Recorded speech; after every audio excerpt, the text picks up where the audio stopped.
অতীতে যে ধরনের অনিয়মগুলা হয়েছে আমরা দেখেছি আমাদের নিয়ন্ত্রণকারী সংস্থা সেখানে আপনার বেশ কিছু শক্ত পদক্ষেপ নিয়েছেন।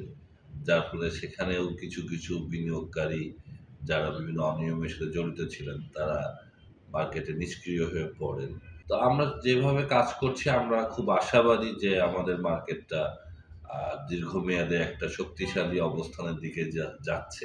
অনেক দিনের যে অনিয়ম, দুর্নীতি আমরা মার্কেটে দেখেছি তার ফলাফলে মার্কেট ভীষণভাবে সংকুচিত হয়ে পড়েছিল এবং মার্কেটের প্রতি আমাদের সম্মানিত বিনিয়োগকারীদের আস্থা চলে গিয়েছিল।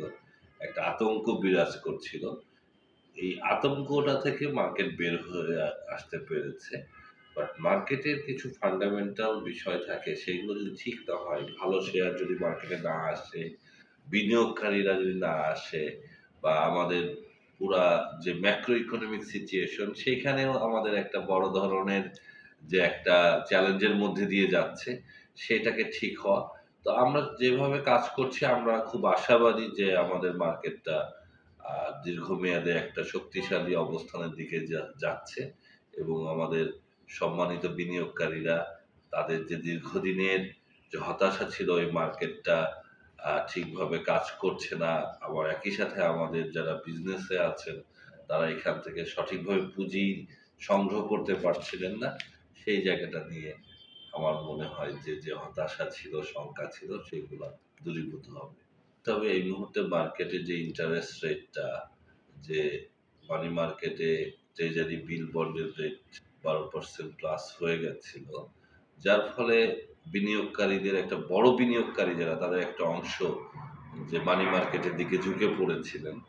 তার সাথে যে আমরা যে ধরনের অতীতে যে ধরনের অনিয়মগুলা হয়েছে আমরা দেখেছি আমাদের নিয়ন্ত্রণকারী সংস্থা সেখানে আপনার বেশ কিছু শক্ত পদক্ষেপ নিয়েছেন।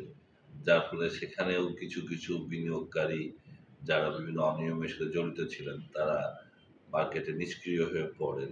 তো সেটা একটা প্রতিফলন তো অবশ্যই আসবে। প্লাস পুঁজিবাজার হচ্ছে সামগ্রিক অর্থনীতির একটি প্রতিচ্ছবি। সুতরাং আমরা যদি অর্থনীতিটাকে দেখি যে আমাদের বেশ কিছু ম্যাক্রো ইকোনমিক চ্যালেঞ্জ আমরা পার করছি। তো সেক্ষেত্রে টার্নওভারটা যে লেভেলে এসেছে এটা অবশ্যই আমাদের অর্থনীতির সাথে যদি আমি দীর্ঘমেয়াদে চিন্তা করি তাহলে সামঞ্জস্যপূর্ণ নয়।